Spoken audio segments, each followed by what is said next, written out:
வணக்கம். நீங்கள் இணைந்திருப்பது ஏழிசை ஸ்வரங்களின் யாழிசை நாயகன் யாழரசன் இணைய வானொலியின் இரவு நேர பிரதான செய்திகள். செய்தி ஆசிரியர் சத்குணநாதன் விதுஷன், வாசிப்பவர் ஜெகமோகன் தருண். பிரதான செய்திகளுக்கு செல்லும் முன்னதாக முதலில் தலைப்புச் செய்திகள். பதிவு செய்யப்பட்டுள்ள சகல மருந்துகளுக்கும் விசேட ஸ்டிக்கர் அறிமுகம். தாமரை சாகசத்தில் விபரீதம், வெளிநாட்டு பிரஜைக்கு ஏற்பட்ட கதை. தன்சல்களுக்கு அனுமதி பெறுவது கட்டாயம், மீறினால் சட்ட நடவடிக்கை. போலீஸ் நிலையத்திலிருந்து சந்தேக நபர் தப்பியோட்டம், யாழ்ப்பாணத்தில் பரபரப்பு.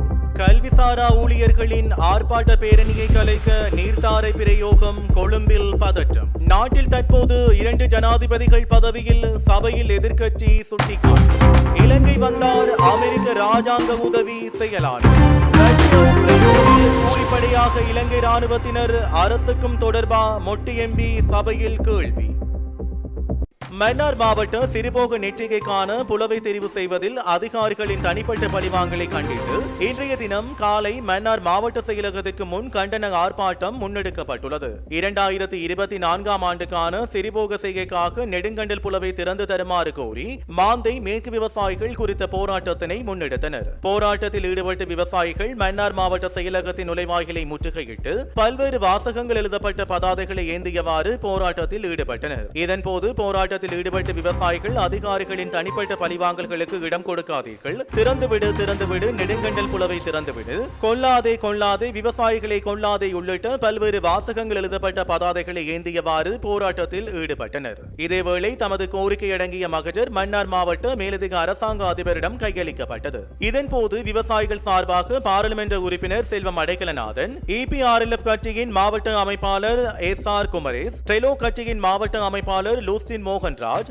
மன்னார் பிரதேச சபையின் முன்னாள் தவிசாளர் முஜாஹிர் உட்பட பிரமுகர்கள் பலர் கலந்து கொண்டனர்.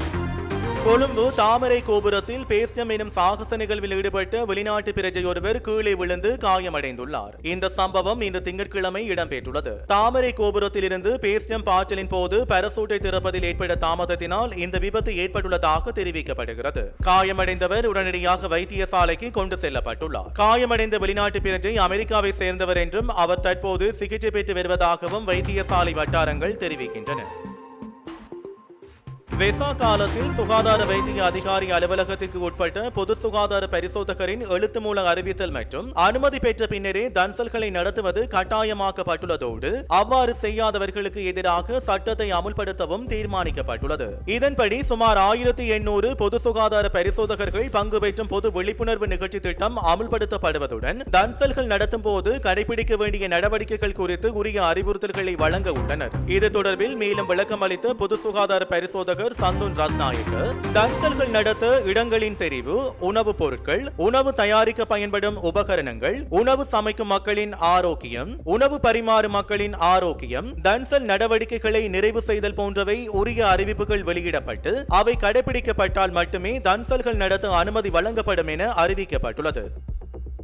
மதபோதகர் ஜெரோம் பெர்னாண்டோ தொடர்பான விசாரணைகளின் முன்னேற்றம் குறித்த அறிக்கையை அடுத்த 2 வாரங்களுக்குள் தாக்கல் செய்யுமாறு சட்டமா அதிபருக்கு உச்சநீதிமன்றம் இன்று உத்தரவிட்டுள்ளது. பௌத்த மதம் உள்ளிட்ட பிற மதங்களை அவமதிக்கும் வகையில் கருத்து வெளியிட்ட ஜெரோம் பெர்னாண்டோவை கைது செய்து சிவில் மற்றும் அரசியல் உரிமைகள் சாசன சட்டத்தின் கீழ் வழக்கு தொடர உத்தரவிடுமாறு கோரி அனைத்து மத தலைவர்களாலும் தாக்கல் செய்யப்பட்ட அடிப்படை உரிமை மனு இன்று விசாரணைக்கு வந்த நிலையில் இவ்வாறு தெரிவிக்கப்பட்டுள்ளது. அதன்படி பிரதம நீதியரசர் ஜெயந்த ஜெயசூரிய தலைமையிலான மூவரடங்கிய நீதிபதிகள் குழாம் இந்த உத்தரவை பிறப்பித்துள்ளமையும் குறிப்பிடத்தக்கது. கொட்டுக்கோட ரத்தொழுகம பிரதேசத்தில் குளவி கொட்டுக்கு இலக்காகி தந்தையொருவர் உயிரிழந்துள்ளதுடன் 2 பிள்ளைகள் காயமடைந்துள்ளதாக ரத்தொழுகம போலீசார் தெரிவித்தனர். ரத்தொழுகம பிரதேசத்தைச் சேர்ந்த 68 வயதுடைய 2 பிள்ளைகளின் தந்தையே இவ்வாறு உயிரிழந்துள்ளார். குறித்த பிரதேசத்தில் உள்ள அடுக்குமாடி கட்டடம் ஒன்றிலிருந்த குளவிக்கூடு கலைந்ததில் இந்த சம்பவம் இடம்பெற்றுள்ளதாக போலீசார் தெரிவித்தனர். இதனையடுத்து காயமடைந்த தந்தையும் 2 பிள்ளைகளும் நீர்கொழும்பு வைத்தியசாலையில் அனுமதிக்கப்பட்ட பின்னர் தந்தை உயிரிழந்துள்ளதாக போலீசார் தெரிவித்தனர். யாழ்ப்பாணம் வேலனை சாட்டி கடற்கரை பகுதியிலிருந்து சுமார் 3 கிலோ வெடிமருந்துகள் உள்ளிட்ட வெடிபொருட்கள் மீட்கப்பட்டுள்ளதுடன் அவற்றை உடைமையில் வைத்திருந்த குற்றச்சாட்டில் நபரொருவரும் கைது செய்யப்பட்டுள்ளார். மீட்கப்பட்ட வெடிபொருட்களையும் கைது செய்யப்பட்ட நபரையும் மேலதிக சட்ட நடவடிக்கைக்காக ஊர்காவற்றுறை போலீசாரிடம் ஒப்படைக்கப்பட்டு ஊர்காவற்றுறை நீதவான் நீதிமன்றத்தில் ஆஜர்படுத்தி மேலும் தடுத்து வைத்து விசாரணை செய்வதற்கு போலீசார் கோரவுள்ளதாக தகவல்கள் தெரிவிக்கின்றன.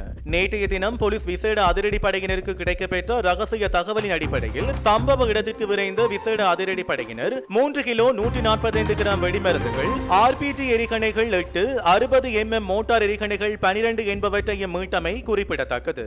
மீன்பிடி தேவைக்கு குறித்த வெடிபொருட்கள் உடைமையில் வைத்திருந்ததாக போலீசாரின் ஆரம்பகட்ட விசாரணைகளில் தெரிய வந்துள்ளது. யாழ்ப்பாணம் தலைமை போலீஸ் நிலையத்தில் இருந்து சந்தேக நபர் ஒருவர் இன்று தப்பிச் சென்றுள்ள சம்பவம் பெரும் பரபரப்பை ஏற்படுத்தியுள்ளது. இந்நிலையில் தப்பிச் சென்ற சந்தேக நபரை கைது செய்வதற்கு போலீசார் நடவடிக்கை எடுத்துள்ளனர். கஞ்சாவை வைத்திருந்தார் என்ற குற்றச்சாட்டின் கீழ் கைது செய்யப்பட்டு விசாரணைக்காக தடுத்து வைக்கப்பட்டிருந்த சந்தேக நபரை இவ்வாறு தப்பிச் சென்றுள்ளதாக தெரிவிக்கப்படுகிறது. பல்கலைக்கழக கல்விசாரா ஊழியர்களால் இன்று முன்பகல் பத்திரமுல்லை பொல்துவ சந்தையில் நடந்த ஆர்ப்பாட்டத்தை கலைப்பதற்காக போலீசார் நீர்த்தாரை பிரயோகம் நடத்தியுள்ளனர். இந்நிலையில் இன்று ஏற்பாடு செய்யப்பட்டுள்ள ஆர்ப்பாட்ட பேரணி மற்றும் ஆர்ப்பாட்டத்திற்கு தடை விதித்து நீதிமன்றத்தினால் உத்தரவு பிறப்பிக்கப்பட்டுள்ளது. ஸ்ரீ ஜெயவர்தனபுர பல்கலைக்கழகம், நாவல திறந்த பல்கலைக்கழக மாணவர்கள் மற்றும் கல்விசாரா ஊழியர்கள் இணைந்து குறித்த ஆர்ப்பாட்ட பேரணியை ஏற்பாடு செய்துள்ளனர். ஆர்ப்பாட்டத்தின் போது ஒலிபெருக்குகளை பயன்படுத்தி வீதி நாடக நடத்த உள்ளதாக மிரிகான தலைமையக போலீஸ் பரிசோதகருக்கு கிடைத்த தகவலை அடுத்து அவரால் முன்வைக்கப்பட்ட கோரிக்கைக்கு அமைய நுகேகுட நீதவான் நீதிமன்றம் இந்த உத்தரவை பிறப்பித்துள்ளது. அனுலா வித்தியாலயம், புனித ஜோசப் பெண்கள் கல்லூரி, சமுத்ரா தேவி பெண்கள் கல்லூரி, புனித ஜோன்ஸ் ஆண்கள் கல்லூரி, சுஜாதா பெண்கள் கல்லூரி ஆகியவை கல்வி பொது தராதர சாதாரண பரீட்சை மையங்களாகவும் பிரதான வீதிக்கு அருகாமையில் அனுலா வித்தியாலயம் பரீட்சை ஒருங்கிணைப்பு நிலையமாகவும் இயங்கி வருவதாலும் இவற்றை கருத்தில் கொண்டு நீதிமன்றத்தினால் இந்த ஆர்ப்பாட்டத்திற்கு தடை உத்தரவு பிறப்பிக்கப்பட்டிருந்தது. இதேவேளை யாழ்ப்பாண பல்கலைக்கழகத்தில் பல்கலைக்கழக ஊழியர் சங்கம் மற்றும் மாணவர் ஒன்றிய பிரதிநிதிகளின் பங்கேற்புடன் கவனஈர்ப்பு ஆர்ப்பாட்டம் ஒன்று நடைபெற்றது. நாடு முழுவதிலும் உள்ள அரசு பல்கலைக்கழகங்களில் நடைபெற்று வரும் தொடர்ச்சியான வேலை நிறுத்தத்தின் ஒரு பகுதியாக அனைத்து பல்கலைக்கழகங்களிலும் கவனஈர்ப்பு ஆர்ப்பாட்டம் நடாத்த அழைப்பு விடுக்கப்பட்டமைக்கு அமைய இன்று காலை 10 மணியளவில் யாழ் பல்கலைக்கழக நுழைவாயிலில் ஆர்ப்பாட்டம் நடைபெற்றது. நாட்டில் தற்போது 2 ஜனாதிபதிகள் பதவியில் உள்ளதாகவே தெரிகின்றது என எதிர்க்கட்சியின் பிரதம கொறடாவான லக்ஷ்மன் கிரியல்ல நாடாளுமன்றில் இன்று தெரிவித்துள்ளார். ஜனாதிபதி ரணில் விக்ரமசிங்க ஒருபுறம் வேலை திட்டங்களை முன்னெடுத்து செல்கின்றார், மறுபுறம் முன்னாள் ஜனாதிபதி மஹிந்த ராஜபக்ஷ அரசாங்கத்திற்கு அழுத்தம் கொடுத்து வருகின்றார். நாம் இது தொடர்பாக சிந்தித்தே பல விடயங்களை வினவுகின்றோம். தனியார் மயமாக்கல், மறுசீரமைப்பு போன்ற செயற்பாடுகளை மேற்கொள்வதனை புதிய அரசாங்கம் இடைநிறுத்த வேண்டும் என மஹிந்த ராஜபக்ஷ கோரியிருந்தார். அந்த பணிகள் புதிய அரசாங்கத்தின் முன்னெடுக்கப்படும் எனவும் தெரிவித்திருந்தார். இந்த நிலையில் மின்சார சபை மறுசீரமைப்பு நடவடிக்கை தொடர்ந்து முன்னெடுக்கப்படுமா அல்லது முன்னாள் ஜனாதிபதி மஹிந்த ராஜபக்ஷவின் ஆலோசனையின் பிரகாரம் அவை கைவிடப்படுமா என்ற கேள்வி எழுந்துள்ளது என லக்ஷ்மன் கிரியல்ல மேலும் தெரிவித்துள்ளார். இதேவேளை மின்சார சபை மறுசீரமைப்பு பணிகள் திட்டமிட்டவாறு முன்னெடுக்கப்படும் என மின்சக்தி மற்றும் எரிசக்தி அமைச்சர் காஞ்சன விஜயசேகர தெரிவித்துள்ளார். முன்னாள் ஜனாதிபதி மஹிந்த ராஜபக்ஷ அபிவிருத்தி பணிகள் தொடர்பான நடவடிக்கைகளை நிறுத்துமாறு கூறவில்லை. நாட்டின் சொத்துக்களை விற்பனை செய்யும் நடவடிக்கையினையே இடைநிறுத்துமாறு கூறினார். மின்சார சபை மறுசீரமைப்பு பணிகள் தொடர்ந்து முன்னெடுக்கப்படும். எவ்வாறாயினும் மின்சார சபையினை தனியாருக்கு விற்பனை செய்யும் எண்ணம் இல்லை என அமைச்சர் மேலும் தெரிவித்துள்ளார்.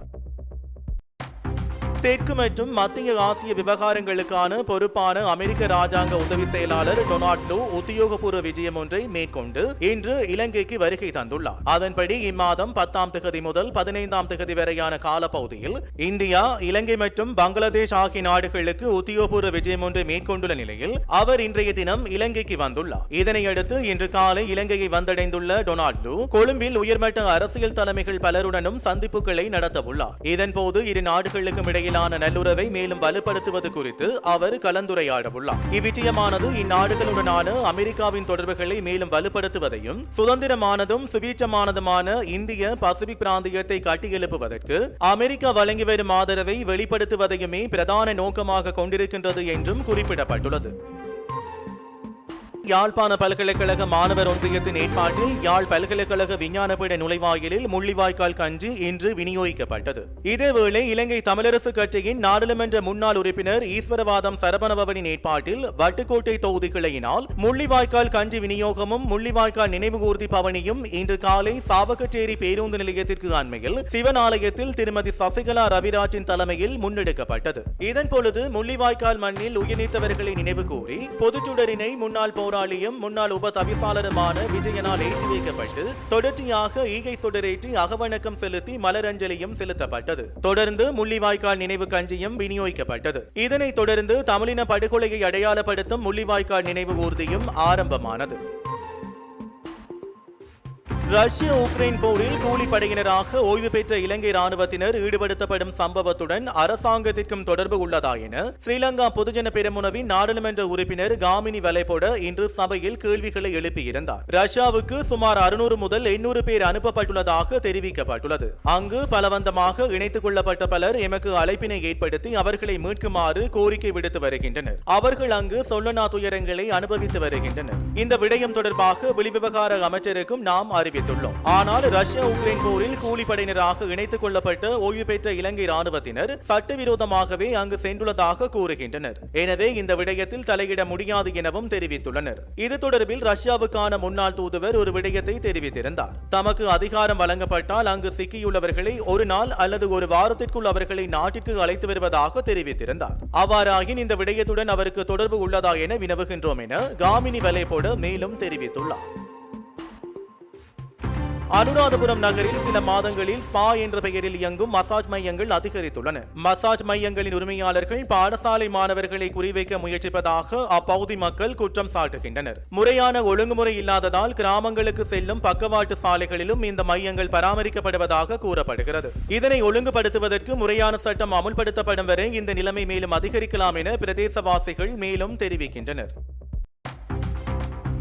மருந்துகள் பதிவு செய்யப்பட்டுள்ளமையை உறுதிப்படுத்துவதற்கு விசேட ஸ்டிக்கர் அறிமுகம் செய்யப்பட உள்ளதாக தேசிய மருந்துகள் ஒழுங்குபடுத்தல் அதிகார சபை தெரிவித்துள்ளது. இது தொடர்பான கொள்வனவு கோரிக்கை அரசு அச்சக கூட்டுத்தாபனத்திற்கு வழங்கப்பட்டுள்ளதாக அதன் தலைவர் விசேட வைத்தியர் ஆனந்த விஜய் விக்ரம குறிப்பிட்டுள்ளார். மருந்துகளுக்கு போலி பதிவு சான்றிதழ்கள் முன்வைக்கப்படுவதை தவிர்ப்பதற்காக இந்த நடைமுறை அறிமுகப்படுத்தப்பட உள்ளது. இதற்கமைய தேசிய மருந்துகள் ஒழுங்குபடுத்தல் அதிகார சபையினால் அங்கீகரிக்கப்படும் சகல மருந்துகளுக்கும் விசேட ஸ்டிக்கர் பெற்றுக் கொடுக்கப்பட உள்ளதாக ஆனந்த விஜய் விக்ரம கூறியுள்ளார்.